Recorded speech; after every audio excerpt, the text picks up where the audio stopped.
অসমৰ জাতীয় ফুল কপৌ ফুল। জানি আচৰিত হ'ব যে বহাগত আমোলমোলাই থকা কপৌ পাহি দেখিবলৈ যিমান ধুনীয়া, ইয়াৰ গুণাগুণো চমৎকাৰী। সদ্যহতে হোৱা বিভিন্ন বৈজ্ঞানিক গৱেষণাৰ পৰা জানিব পৰা গৈছে যে এইবিধ ফুলৰ পাহি, গা-গছ, পাত, শিপা আদিত এনে কিছুমান ঔষধি উপাদান আছে যিবোৰ আমাৰ দেহৰ বিভিন্ন ৰোগৰ ক্ষেত্ৰত প্ৰয়োগ কৰিব পাৰি। বিশেষ কিছুমান গৱেষণাৰ পৰা ইয়াকো জানিব পৰা গৈছে যে এই ফুলৰ উপাদান বিশেষকৈ বাত বিষৰ ক্ষেত্ৰতো উপকাৰী। এই ফুল আৰু গছজোপাৰ গুণাগুণৰ বিষয়ে বিভিন্ন জনজাতীয় লোকে বিশেষ পৰম্পৰাগত কায়দাৰে অতীজৰে পৰা অৱগত আছিল।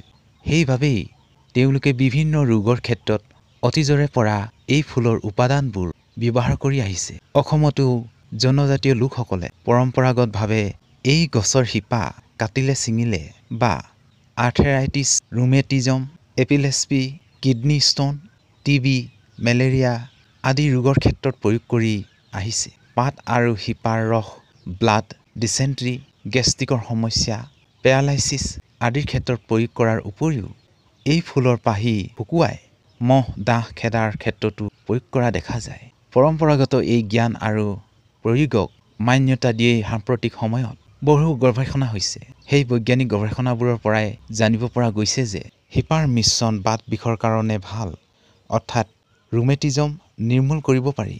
পাতৰ গুৰি বিষনাশক, গতিকে আৰ্থৰাইটিছৰ বাবে উপকাৰী। ফুলৰ পাহিবোৰ হ'ল ইনচেক্ট ৰিপিলেণ্ট, অৰ্থাৎ পাহিবোৰত এনে কিছুমান উপাদান আছে যিবোৰে মহ ডাঁহ খেদাত সহায় কৰে। তদুপৰি এই ফুল আৰু পাতবোৰ বেক্টেৰিয়া নাশক আৰু ভেঁকুৰ নাশক।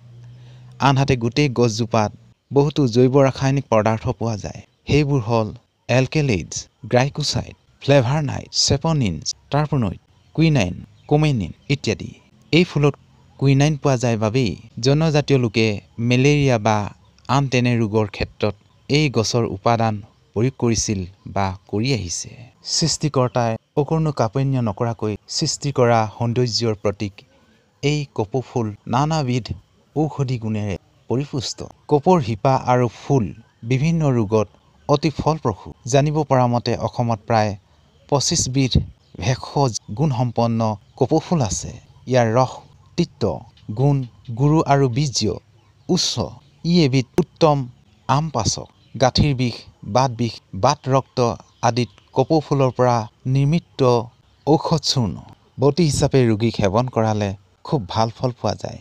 কাহ, জ্বৰ, পেটৰ বিভিন্ন সমস্যাৰ বাবেও ই অতি উপকাৰী। হাড়ৰ নানাবিধ বেমাৰৰ বাবে ই অতি ফলদায়ক। কপৌ ফুল এবিধ উৎকৃষ্ট এণ্টিবেক্টেৰিয়েল আৰু এণ্টি ফাংগেল। মেলেৰিয়া, যক্ষ্মা, অৰ্বুদ আদি ৰোগতো ই ব্যৱহৃত হয়। মহিলাৰ মাহেকীয়া সম্পৰ্কীয় নানা সমস্যাত কপৌ ফুলে সুফল দিয়ে। বিভিন্ন ধৰণৰ ঘাঁ, কটা ছিঙা আদিত কপৌ ফুলৰ প্ৰয়োগ কৰা হয়। ই এবিধ অতি উত্তম ৰক্তশোধক। এন্দুৰ, বিছা বা সাপে কামুৰিলে উগ্ৰ গোন্ধযুক্ত কপৌ ফুলৰ ৰস ব্যৱহাৰ কৰিলে বিষৰ প্ৰকোপ নাইকিয়া হয়। তদুপৰি কপৌ ফুল আৰু এই জাতীয় নানাবিধ অৰ্কিড সুগন্ধি দ্ৰব্য আৰু ৰং প্ৰস্তুতকৰণতো ব্যৱহৃত হয়।